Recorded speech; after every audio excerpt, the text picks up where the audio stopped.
here today to present Having Fun with iPad Apps. Lauren is a pediatric occupational therapist with over 25 years of experience working with children with special needs. She is currently employed at the Schwartz Center for Children in Dartmouth, Mass. as the director of the Regional Consultation Program and Family and Community Liaison. Lauren provides resource and referral information and training and consultations to families, preschools, and child care programs for children with complex medical needs. She has developed a special interest in the iPad as both a means of communication and a great source of fun for children of all abilities. Please join me in giving a warm welcome to Lauren Beatty. Good morning. So what I'm going to do today is kind of run you through a whole bunch of apps that we use with children with special needs. I'm going to give you a little story about how I started this and what got me interested. I was one of those people who had the phone initially that actually plugged, and now most of you are not going to remember these, you actually plugged your phone into your car, and that was state of the art. A few years ago, my husband, who works in IT, says, you have to have an iPhone. An iPhone is going to change your life. And I'm like, it's a phone. I say, hello, yep, okay, I'll be there in 10 minutes, bye, and that's about where I use my phone. Kept pushing, goes, you got to see this thing, you got to see this thing. And I'm like, did you see the price of these? Forget it, we don't need an iPhone. So he came home from work one day all excited. He said, we can get a 2-for-1 iPhone deal through my work. We can get the special plan. Will you at least go look at it? And I'm like, all right, I'll go look at it. So I'm there, and the guy was wonderful, and he's asked me what I did, and I told him, and he's like, huh. He starts showing me all these things the iPhone can do, and I'm like, well, that's kind of cool. All right, it's a good, and he kept going through and through, and I said, all right, I'll get one. This sounds like a good idea. So then a few months after that, the iPad came out. And by now I was like, oh, the iPhone is really cool, the iPod Touch, really cool, but it's really small. I can't really use it a whole lot with the kids that I have. I work with kids who don't often have a lot of physical mobility, who don't have communication skills. So it's like, how am I going to use this tiny little thing with them? So then I found the iPad. And I got one, and I was kind of playing around with it. And one day I went out to see a little girl who was 2.5 years old.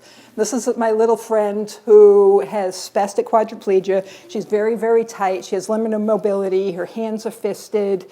Usually she can't open them when really motivated, but she tends to be very fisted.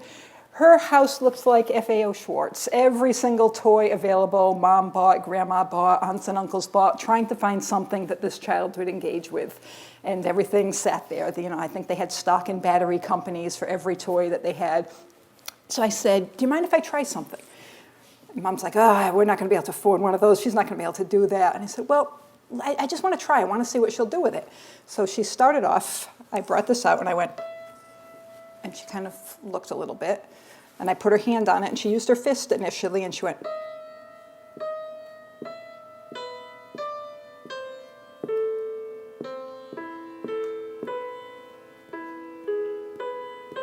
And then her whole hand started to open up. And she started touching this, and she started looking at it, and next thing I know, her other hand opens up. And she is now using one hand, and all I'm doing is one finger.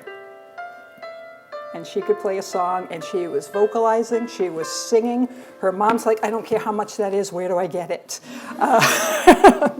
And so I started trying other things, and she, for the first time, could operate something, could activate something, was so interested in what is happening when I touch it. And I'm hearing music, and I'm hearing sounds. This also, I'm just going to show you what else this program does, is a piano. And we can have all different kinds of keys. But then we can also just have a regular keyboard. So then we were working on trying to get her to poke with her finger and play the keys. But you can set that program, that's called Magic Piano. And you can set it so with one finger, a child is able to play. There's a whole variety, I think it has, I don't even know how many songs. But it's a one finger access for somebody who has such much limited mobility who could start accessing. So I was like, well, that's really cool. All right, so what else can we do? So what I'm going to do is kind of take you through, I work a lot with preschool age, so most of my apps, most of the programs that I have are for a younger population. I also did, I'm not doing right now, but when I was working at the Schwartz Center, I worked in their rehab program as well, so I did have some school age kids. Another program I'm going to show you, I'll show you a little later, some of the things that I was working on with handwriting for school-age kids. One of the things I've really discovered about the iPad is kids who won't engage with other things. For some reason, the iPad is bringing them in. And that was one of the things they really focused on that 60 Minutes episode with the children with autism, which we're seeing a lot. There is something about this little box that just brings kids in. One of the things also that we have found as we're using this, I did a presentation a while ago for a group of parents, and there was a mom there of a child who's in middle school. And what she told me was the iPad has totally changed her daughter's life because her daughter has special needs. She's in a wheelchair. She has some communication skills, very bright, but just does not speak well. And she used to have, this big communication box on her desk, and it was one more thing that made her look different than everybody else. And she hardly ever used it because she was embarrassed, because every time she used it, it drew more attention, and she was really not wanting to draw attention to herself. She got an iPad, and all of a sudden she was the cool kid in middle school because she had an iPad, and everybody wants an iPad in middle school. Everybody wants an iPad that I meet. But all of a sudden she had something that now brought kids to her instead of driving them away with one more strange thing on her desk. So what I'm going to do is I'm going to go through some different apps for different categories. At the end, there'll be time for questions. This presentation I do is usually, I usually do this in 2 hours, so I'm going to try to condense as much as I can into a 1 hour slot. If people have questions at the end, try to save them for then. If you have something that's absolutely pressing, you're not sure how you can go on without your question answered, then you can ask. But like I said, I want to try to get through as much as possible, so we want to keep things rolling. I'm going to show you, there's a whole category of programs for preschoolers called Duck Duck Moose. These should all be familiar songs to you. So Wheels on the Bus. Now, a lot of times we do circle times with kids and we pass books and we do our hand gestures, Wheels on the Bus go round and round. Or if kids who can't do that, but there's still other ways that they can access those same things. So here's my bus and he just sits there. With my one finger I can say, let's make the bus go. And now my bus goes forward, and we can do backwards. And the bus can go forward and back again with one finger. We can turn the page. The doors on the bus go open and shut, open and shut, open and shut. And again, one finger access, we're opening that. This is kind of cool, because anything I touch, something's going to happen. So for kids just learning cause effect, as they're moving things, as they're just touching, different things are going to happen on the screen. I'm going to show you another one similar to that. This is Itsy Bitsy Spider. And this isn't going to do anything until I touch my spider.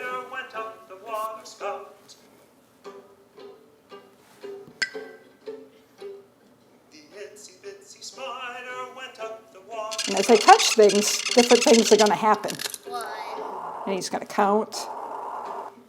Clouds are made of water. You get a little When a science cloud lesson gets in too there. full of water, it rains. And it's funny, when I use this with different age kids, some kids would be like, what does that do, what does that do, what does that do, what does that do, and they just want to touch everything. Other kids will kind of watch and look and kind of say, okay, what happens if I touch this? What happens if I touch that? That all kinds of different things are going to happen just with that one finger access.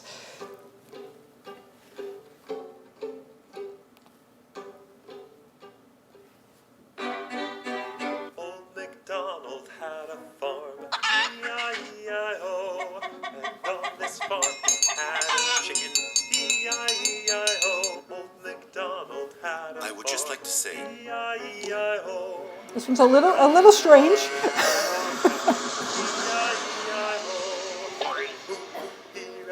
I would just like to say,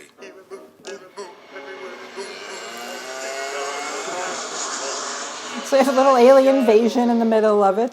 Not usually what happens when you sit and you sing Old MacDonald with your preschoolers.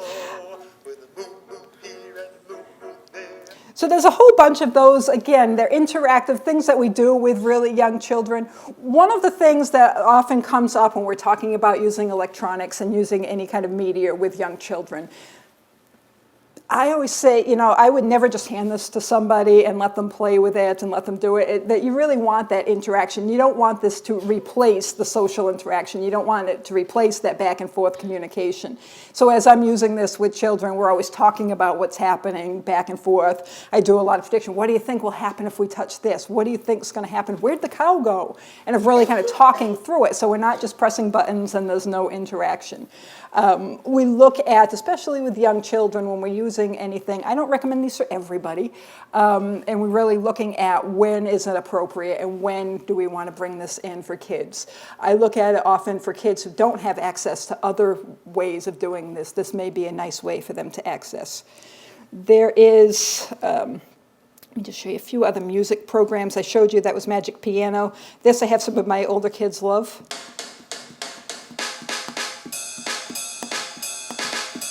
Not a drummer. But again, I use it a lot for some of my older kids that I'm working with, not to play drums, but I have a lot of kids who are working on isolated finger point, or we're working on doing things with two hands. And this may be one way of getting them to do that. So it's not necessarily that I'm teaching them to play drums, but I'm trying to find another way to get them to point. Because pointing, as you see, as we get to some of the older programs and apps, pointing is key. Most of the things you're going to do with communication on the iPad involve two motions, one touching and the other is sweeping. So a lot of these younger programs that I'm using, that's essentially what I'm trying to teach, is point and move your finger. I'm going to go into a whole bunch of communication apps that I use. Some of these are very basic, some of them are a lot more complicated. A lot of children are beginning to learn sign language.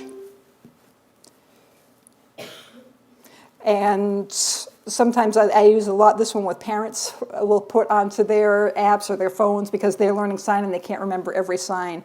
So this program will actually teach you the signs. And it gives you a nice picture so you actually can see the signs. So if you have kids who are just learning to sign, or you're just learning to sign, it's a nice reminder of what some of those signs look like. Birthday.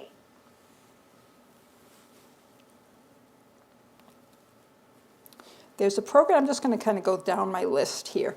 Going Places is a social stories program. So I don't know, are any of you familiar with social stories and using social stories with children? Okay. There's a whole bunch of different apps that have built-in social stories. I'm not crazy about them. I like to do my own, but there are some already made. So if you're not familiar with social stories, I'll show you one. Haircut. I wait my turn quietly.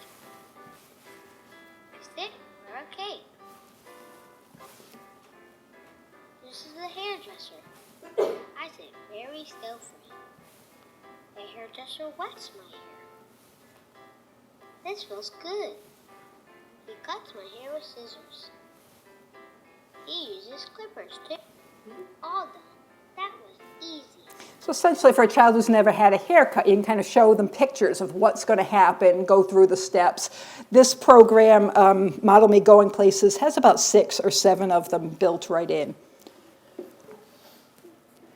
One of my favorite programs is called Yes, No. I work with, at the Schwartz Center, we have children from 3 to 22 with pretty significant disability. One of the key things that we're working for every student at our school is to have a way, and I think it's key if you think about your whole life, is to have a way to say yes and no throughout the day. To be able to, do you want this? Do you hurt? Are you sick? Do you want to drink? Anything that you can ask. And this is a simple program that you can just... Yes. No. You can program this. What I like about this is I can also, so it's snack time and we have a choice. Do you want milk or juice? Milk, please. Juice, please. I have a lot of kids who love to run away, who love to, and one of the things, there's 2 things we use. A lot of times kids respond very well visually, so we have stop signs on doors that just so when they get to it and they see the stop sign, hopefully it's going to stop them long enough that they stop and somebody sees them. But we also play stop-go games. This one's not talking right now, but I can program that to say stop and go, so we can be doing something and I'll have kids, run, and then hit stop and everybody has to stop, and then hit go and everybody has to go again, just to, again, teach that concept. We can program, this actually has 7 different pages, so I can program the choices anything I want. So I just put in the milk juice sample. You can put pictures on these. So if you have a child who's more using pictures, you can take pictures with your iPad and you can make your program with the actual picture of milk or a picture of juice or a picture of a ball or a picture of a car, whatever it is they're working on, whatever they want, we can have those pictures on there. What I like about this, as opposed to some of the other programs I'm going to show you, is it's very simple. There's only 2 things to hit.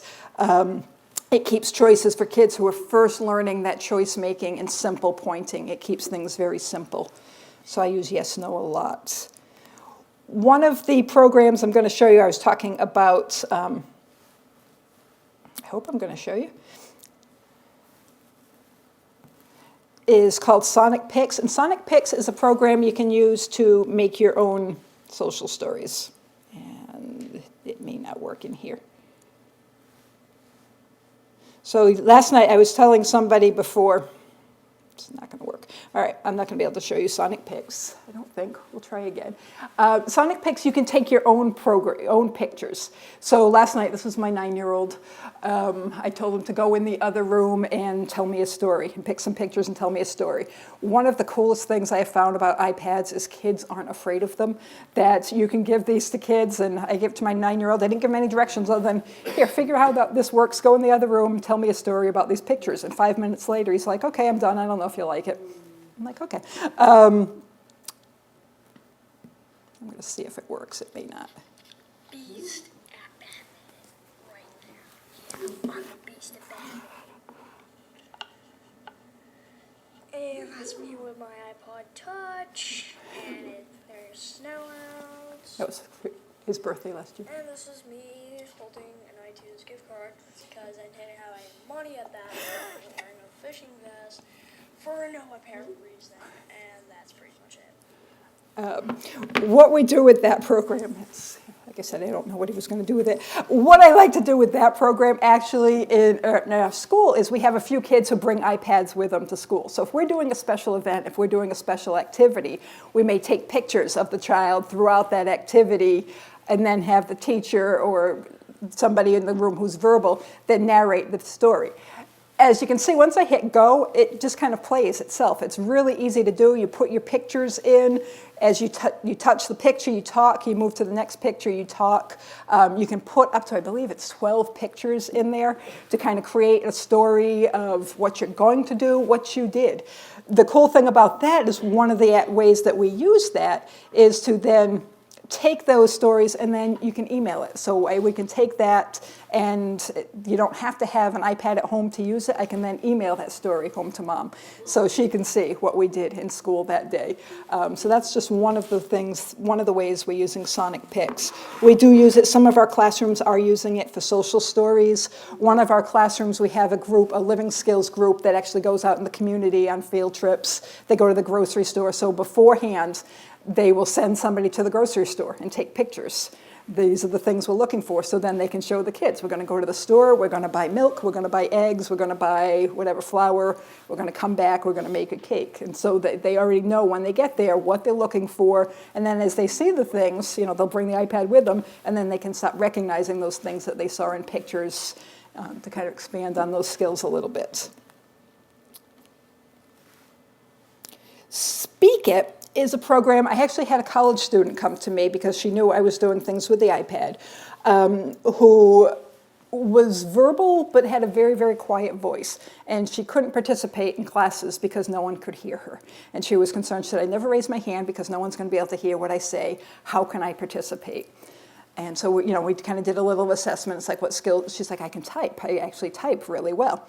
So Speak It is a program that if you can type it, hello and welcome to Having Fun with iPad Apps. it will then speak. It's a computer voice, so it's not a great voice. But so I have, again, this was for a young woman who had just happened to come by for something else, and someone said, oh, you need to go talk to Lauren, and she'll help you. So what we were able to do is this program, and I think this is 99 cents. It was very cheap. I think maybe $1.99. Because she was looking at all these really expensive communication devices and trying to figure out which way to go. And so for $1, she already had the iPad. For $1.99, she was then able to participate in class, and she was so excited. She came back a few weeks later, and she said, I did it, I answered a question. And so it was just one way of giving her a voice in a large room. So that was kind of cool. And this you can kind of program, you can type in whatever you want, and you just hit a button, and it will speak what you have to say.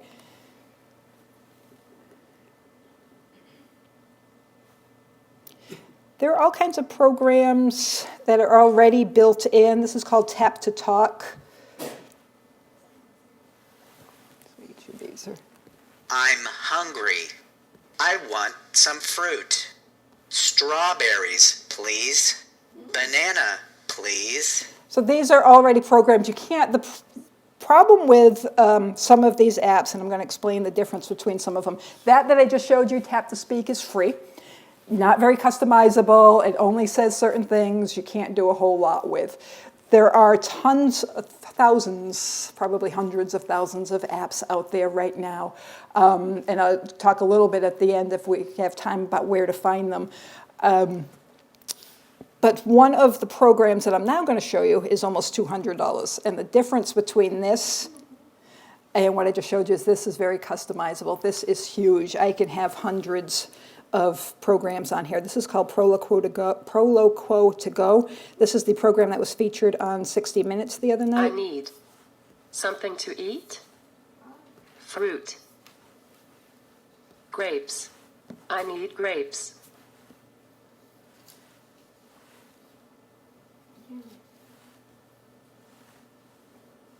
I want to listen to music.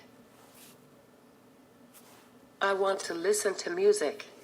There are hundreds of ways you can use this program for communication. It's very involved, it's very in-depth. In fact, there are YouTube videos on how to use Proloquo to Go. They have an entire website with tutorials of how to use their program.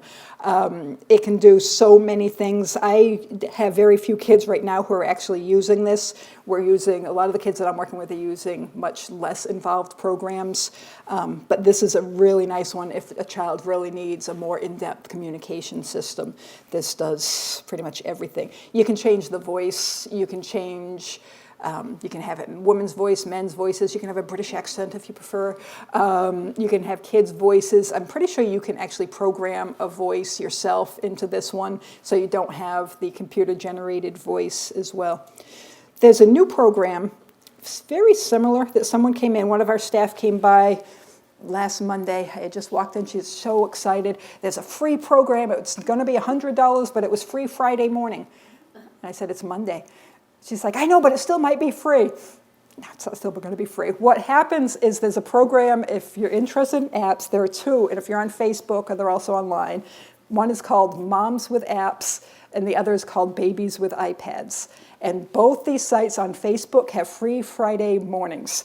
And they will find people who are either developing new programs or at Halloween, there's tons of them. Yesterday there were tons of Halloween programs out there that you can download for free. They give you the codes on Friday mornings to get free.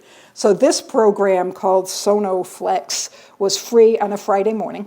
And it's similar to, I didn't get the free version.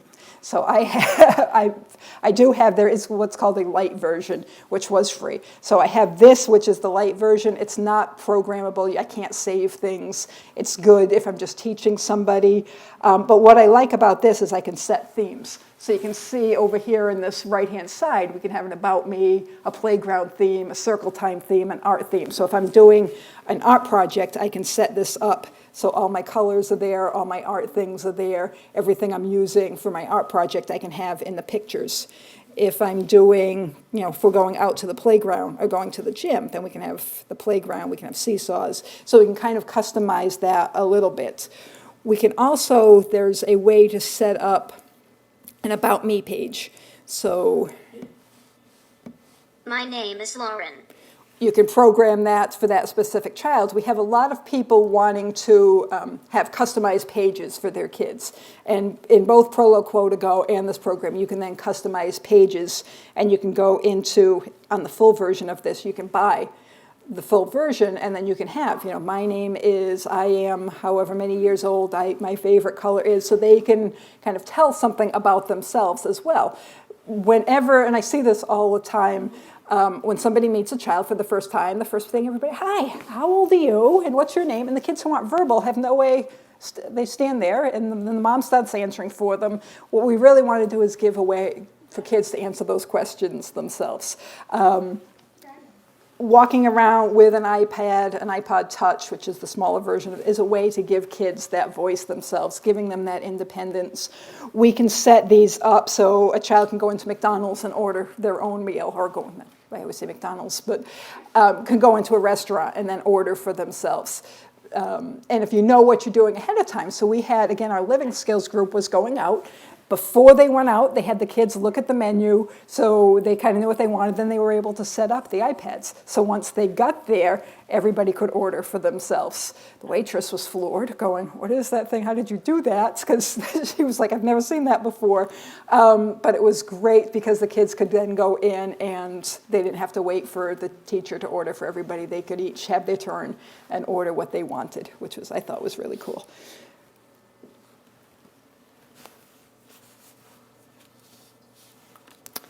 There's a couple, these are kind of fun programs. That's not the one I was looking for, though. Hold on. Sound Touch. Sound Touch, again, I use this for a lot of the younger kids. I was using this a while ago with a set of triplets. They were triplets, they're around 2 at the time, and they're all at very different levels. One was verbal, one had really good receptive skills, understood everything you said, but wasn't quite verbal yet. And the third one was still really working on receptive language and communication.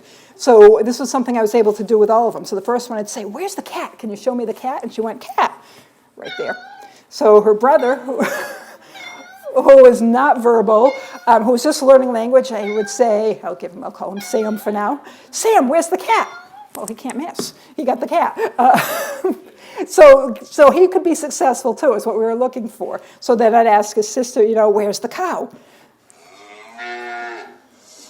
What I really like about this, then went again, "Where's the cow?" And he could touch the cow. Each time I touch the cow, we get a different cow.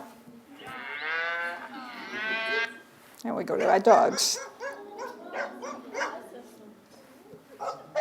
What I like about this is it teaches generalization. A lot of times kids learn, especially with a lot of things, that every dog, this is a dog, and that's what dogs look like, and this is a cat, and that's what cats look like. This shows you, dogs look different. There's all kinds of different dogs. Of course, then I have the kid who's verbal. "I want the shepherd." I'm like, "Yeah, well, we're going to have to wait like 6 times before we get him back." But it's one of those things we find with a lot of programs, even with a lot of books and picture books, they show you one thing, and that's what it looks like. So I like this program because it does help with that generalization, that they're not all the same. Also within that, we can have instruments, and they're real instruments. So it's nice sound, and it's real.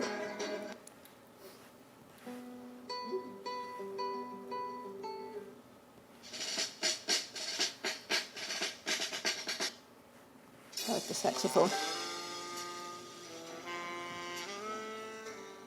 And then there's also things around the house. And again, they're realistic sounds, which you don't find in a lot of toys and a lot of other programs. I also play a game with those. It's like, I'll hit the sound. Can you identify what it is, to kind of take it another way there.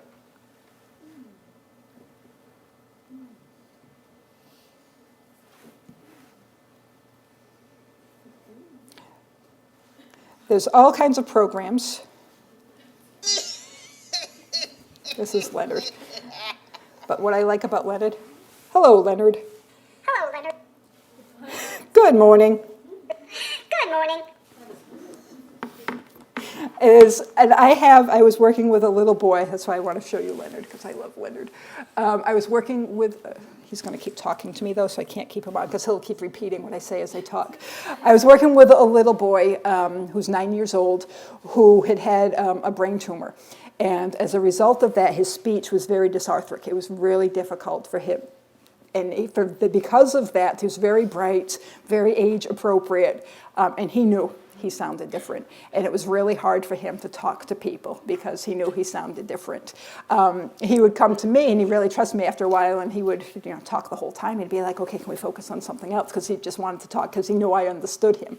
Well, I brought Leonard out one day, and he started talking. He was cracking up, and all of a sudden he just stopped. And he's like, "I don't like the way he talks." And I said, "What do you mean?" He goes, "Well, he talks funny." And I said, "Well, how can we fix that?" And he spent an hour working on his speech. and trying to make his voice more clear. The speech therapist, I ran to get the speech therapist. I'm like, you got to see this. He was so motivated to talk to my little furry friend that he had never done with a person before. Because the furry friend, there was no judgment, he was just imitating back what he said.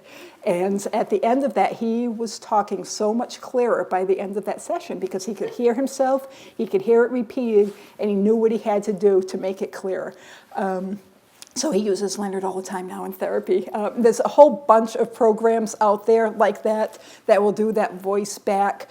Some of them are scary. There's monsters and there's a weird tomcat in there. You've seen Talking Tom.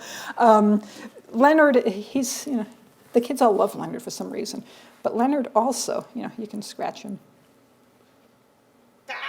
You can tickle him. He bites.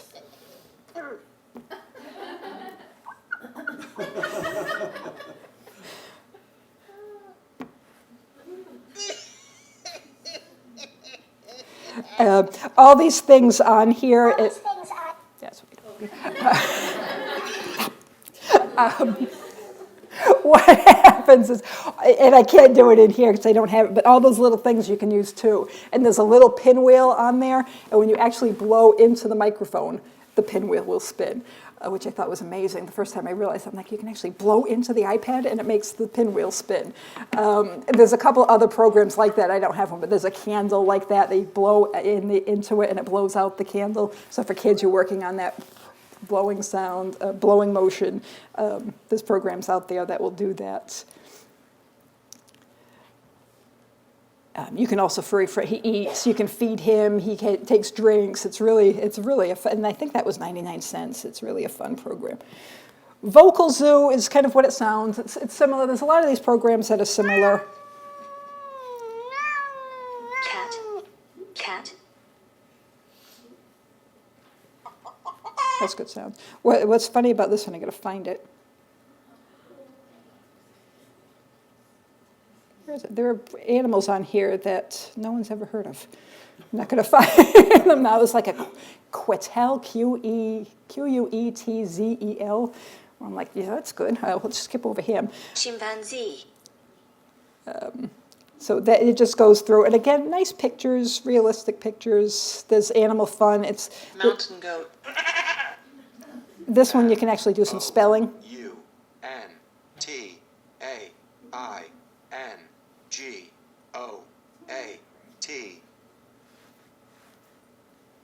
Mountain goat. Tiger. And again, we can get it to spell.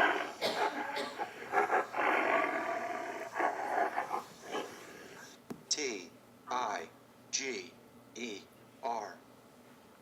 Okay. How do we do it in time? I'm going to show you now, the next time I'm going to show you is a bunch of writing programs. Now, again, this is where I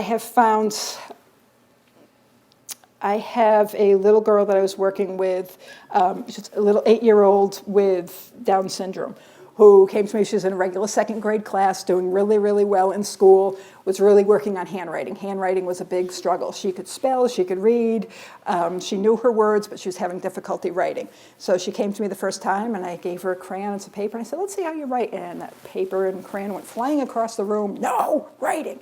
I'm like, okay. Let's do the shaving cream. I brought out all my OT tricks, and how else are we going to try writing? And she absolutely hated writing. So I brought out the iPad one day. And we just used our finger first. And this is a program called Little Skywriters, and it has this little airplane. And you take it around the letters. And this one won't let you do it wrong. So you have to make the letters right. So she would sit with this for hours if I let her. She loved doing this on the iPad, would do the letters. So then we're like, okay, she learned, she could do all the letters, she got it. So as soon as she came to OT, she'd be like, iPad, let's do iPad. I'm like, oh, first we're going to write. no, writing. I said, first we're going to write, then we'll do the iPad. So it would go back and forth. And first we started with her finger on this, and then I had a stylus. I think I have one in there. It just looks like a little pen. So we worked on some writing that way. And then we could go back and forth between paper. It'd be first 5 minutes on the paper, and then we'll use iPad. And we'd go back and forth. Well, after a couple of months, it would be like, okay, we were up to like 20 minutes on paper, and then 5 minutes on iPad, and then back. And we were able to go back and forth because she got it. She was so motivated by writing her letters on the iPad that it was like, okay, I get this now. And then we were able to get her back. So the next time I gave her a pencil and paper, I didn't have to duck. I could just put it on the table and she would sit and write. So it was a way to kind of motivate her. And again, why she would do it on the iPad and not on paper, and a lot of it was the same thing. It's something about the iPad that was just fascinating to her. This is a program called Doodle Buddy. And again, so first we can just write. You know, anything you do with your finger, you can kind of draw with Doodle Buddy. So we do some letters. We were working on, E. We were working on some, just kind of doing letters free form on here, just kind of drawing on here. So that, I do that with some kids. I have kids, especially my little ones. I'm working with a little guy right now who's almost 3, and if you give him a crayon, what do you suppose he wants to do with it all the time? Thinks crayons make good snacks still. He can't, he gets the idea, but he just, for some reason, he doesn't put anything else in his mouth, but you give him a crayon, he wants to eat it. But now he knows too, because he'll give it to me and he'll go. And I go, yeah, okay. And, trying to get him away from that. But he will, so we're working on, basic lines. He'll do it on this. You give him a crayon after a few minutes, then if I give him a crayon, he'll do it. He's kind of getting it. But it's the same thing. If he's not really interested in using tools, he's not really interested in the actual writing on paper and things, but he'll do some of those things on the iPad. So we're seeing if we can teach him the concepts and the idea, the motor ability on the iPad, and then trying to keep going back to the paper and being able to get him to do that on paper. But what I love about Doodle Buddy is we have a lot of kids, it's holiday time, and every preschool class and every early education class at holiday time loves to do, let's all color a pumpkin, let's all paint a pumpkin, let's all make a pumpkin card. At Valentine's Day, let's all make hearts for mom. Well, I have kids who, we can do that hand over hand. And they do, and we do it hand over hand, but you really wonder, what are they really getting out of that?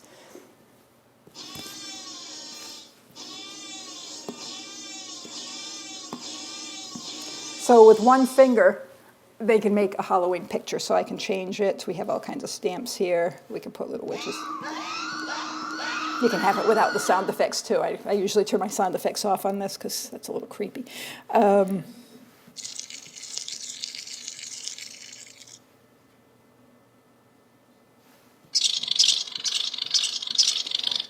So I made a little Halloween picture in a couple of minutes using the fingers. They could use a whole hand. I have kids who'll do that. They'll use their whole hand and keep going on it. But then there's also a way, so I'm going to erase that. And again, there's also ways then that I can put text on that, and then I can email it. I can take a picture of it. I can put that in my picture file on here. I can then email it to mom. I can print. One of the problems with the iPads, unless you have a WhisperNet printer, you can't actually print off of them. There's only one type of printer. They're WhisperNets. I don't have one. But what I do when I want to print something is I just email it. So I'll have the kid make their little pumpkin decoration.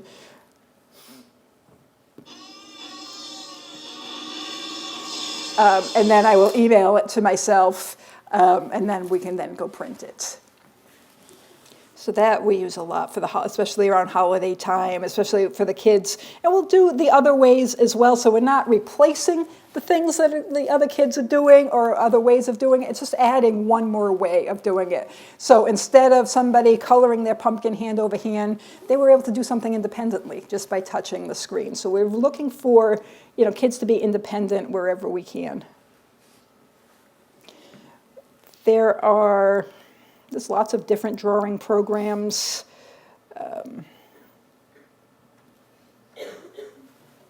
This is just a glitter one. So as we move your finger, and it's kind of, if you remember Etch-a-Sketch, you just then shake it. You're supposed to shake it, and it's supposed to go away when you shake it. There we go.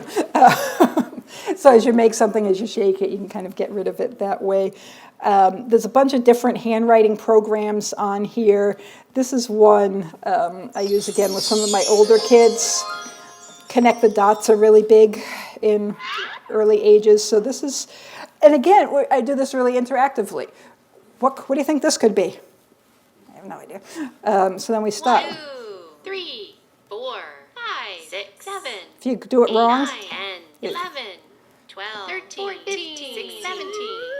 we have cheese. Cheese. But for kids who are just learning counting, kids who are just learning numbers, because we have both numbers and there's an alphabet one on there. So I use that a lot, again, with kids who may not have the control, or they get frustrated, because if they're doing it in a book and they can't quite follow, they're going to get frustrated because their picture doesn't look like anything it's supposed to. When you're done, it's going to look like what it was supposed to, so it kind of gives them that success when they're done there. There are, what are we doing here? Lots of games that I do with kids. Again, depending on the age, I'm going to show you, since it's Halloween weekend, a puzzle. I got to pick an easy one. Let's hope that one is. Okay, so I have a lot of kids, again, and I don't know, the kids that you guys are seeing, but we do puzzles and they look at it, and I've had kids, again, who are very physically involved, who will hold that piece in their hand and you give it to them and stare right at where it goes, but they cannot get it in where it goes.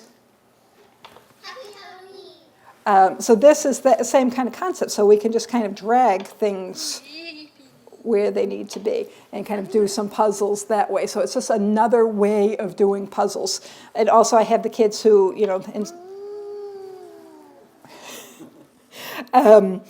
puzzle pieces may go everywhere. So there's a few different, I brought that one up because it's Halloween, but there's this one also. And again, it's just dragging and putting the pieces in. It won't let you do it wrong. If you try to go the wrong place, nothing's going to happen, so you have to move it. B says B, like bear. So again, I look at this as not to totally replace a wooden puzzle, because we still want kids to have that and those manipulation skills and moving it. But for the kid that's just not going to work for them, of trying to give them another way of doing those same concepts and of teaching those same things, of just giving a different way to access that media.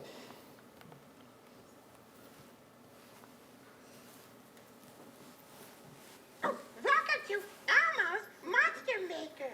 Oh, to start playing, touch one of the monsters with your finger. Oh, come on in, monsters.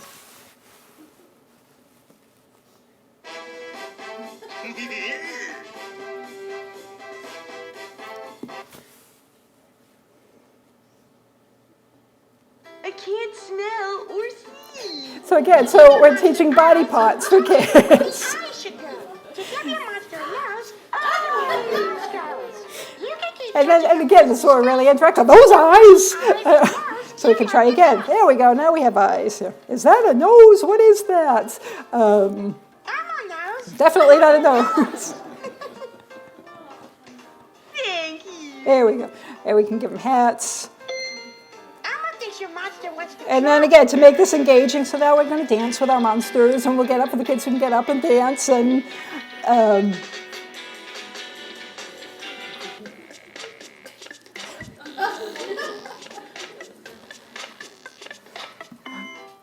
That was so funny. so I use, what preschooler and toddler doesn't love Elmo? So that's, again, a nice one. And it's a nice way to do body parts, because a lot of kids, how many times did we say, show me your nose, show me your nose? And the kid's like, I don't really care where my nose is. But they'll always find Elmo's nose and want to give him different ones and kind of playing around with that. There's another one for your Sesame Street fans. This one's a little different. Boy, am I hungry. Where's the waiter? I do not know. I will check for you, sir. I'm a big Grover fan. No, it's him. Oh, you are so right. It is me. Ah, ha, ha, ha, ha. What can I get you today, sir? Well, I'm in a bit of a hurry, so I'll just have the special. A very fine choice. One special coming right up. Today's special is fruit salad. First, we need. Okay, so this is a different way to use the iPad. Now instead of touching or doing anything, I actually have to lift my iPad and I have to move it to catch.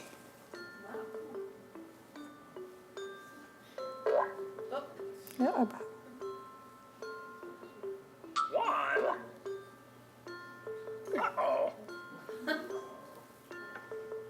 2, 3, 4. 4 apples. Now we need 1 orange. Catch, catch, catch.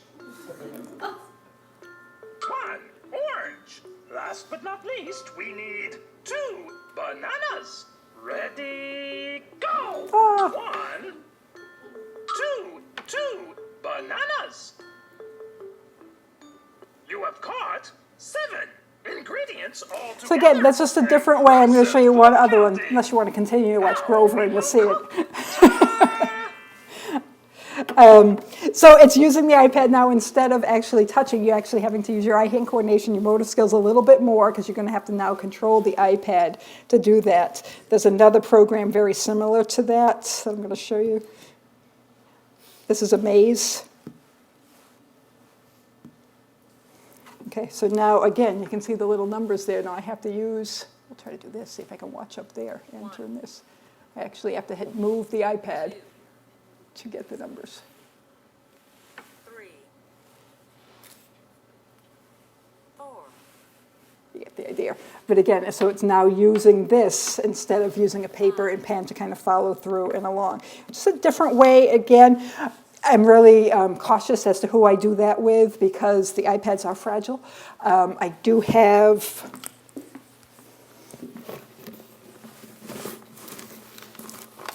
there it is.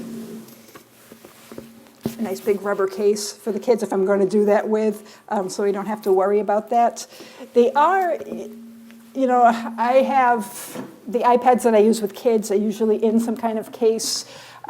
They do make a case, I can't think of the name right now, the Autobach or something along those lines that is supposed to be totally self-destructive, that you can drop, that you can stomp on, that's been tested underwater, that is really supposed to protect your iPad. I was at a child care facility one day and I was using this with a child and I put it on the shelf and somebody came by, apparently the coat was under it and grabbed that coat and we saw my iPad go flying across the air. You know, you're in one of those cartoon moves trying to get there in time. Didn't make it, went splat on the floor, the whole room went silent. As I picked it up, going, please work, and it still worked. Wouldn't recommend doing that to anybody, but they can take a little bit of dropping. But again, most of the time, we really make sure they're secure because it is a fragile tool. Couple other programs I'm just going to kind of run through. We have a few more minutes. I'm going to run through a bunch of the games that I have on here. I have games for different ages, so I'm going to try to show you just real quickly some of them. Diamond. That's not what I wanted. Where is the rectangle? So again, kids who are just learning shapes. Star? Touch the circle. What I like about this, Hexagon. just if you do it wrong, it actually gives you feedback. A lot of the programs, if you do something wrong, it doesn't do anything about it. This one actually does some nice self-correction. Where is and it applauds. We all need applause. So that's a shape one. There is...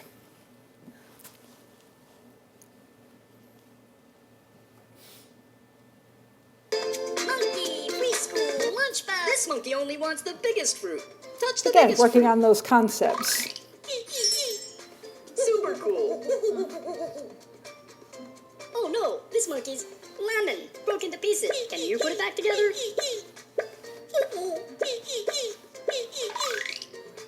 Great job. Touch all the red fruit. What I like about this program, because, I mean, I have lots of kids with short attention span, so this one changes fast. And each time you do something, a different activity is going to come up. And then you get to pick your stickers. Touch the fruit that starts with the letter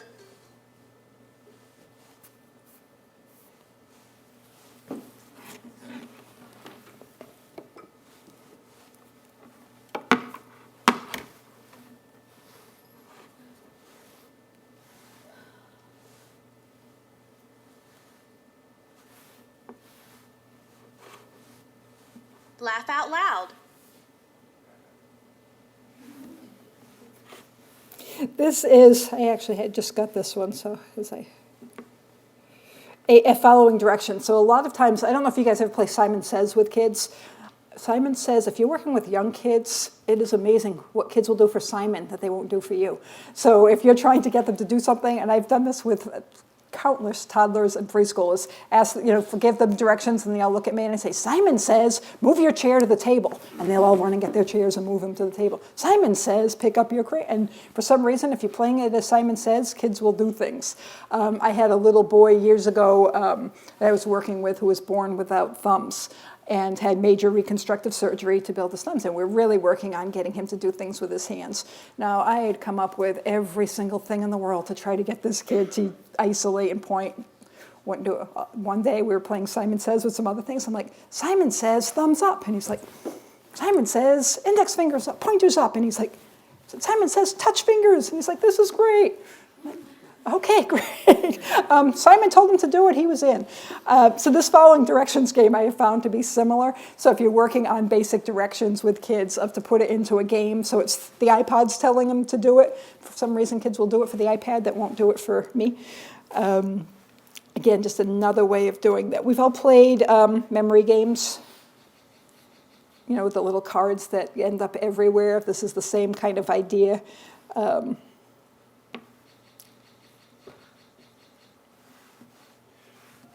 I won't actually do it, but you get the idea.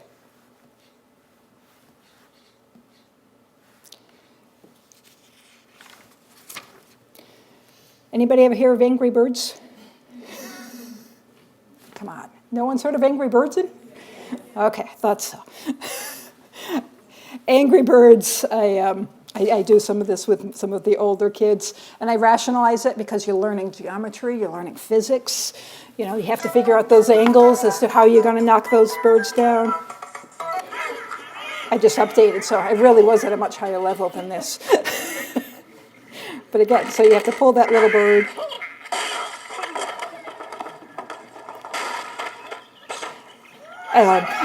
A lot of the kids, I'm sure, lots of you have played this game. It's addicting. But again, a lot of times I will use this for some of my older kids.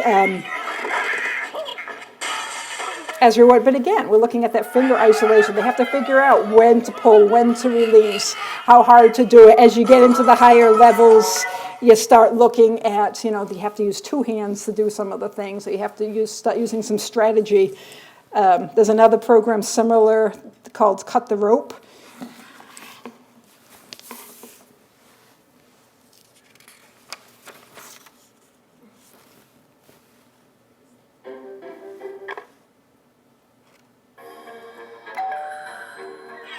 Again, this is really starting to feed in with some of the older kids looking at logic skills, looking at the first steps on here are going to be pretty easy, but you'll get the idea. So you have to figure out where to cut the rope to feed the frog.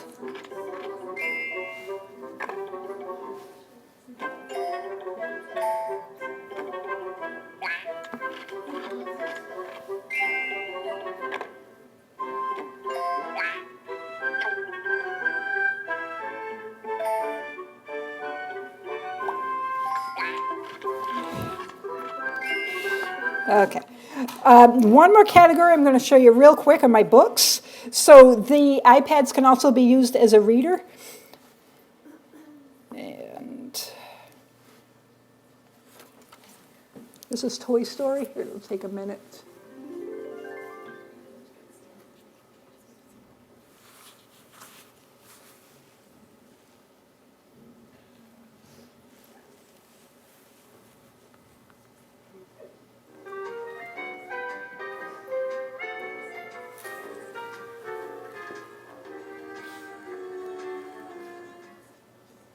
Andy was a young boy with a big imagination.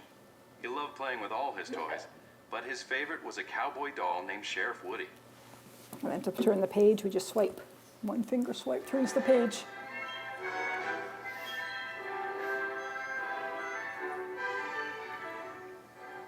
And when no one was around, Andy's What I Toys like came about to the books life. is a whole set of books on here that you could actually record your own voice as well, so it doesn't have to be the voice. But what's really cool about the Disney books is that they can also become coloring books. So I can now color.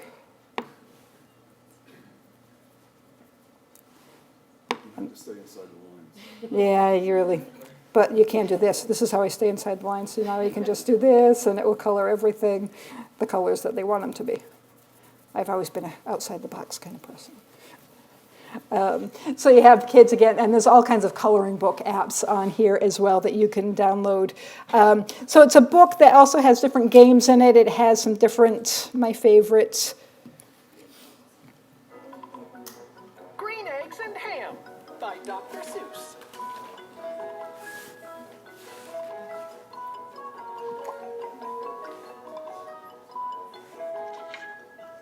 I am Sam. I am Sam. Again, to turn the Sam, pages, it's I just a am. finger swipe. That's Sam I am. That's Sam I am. I do not like that Sam I am.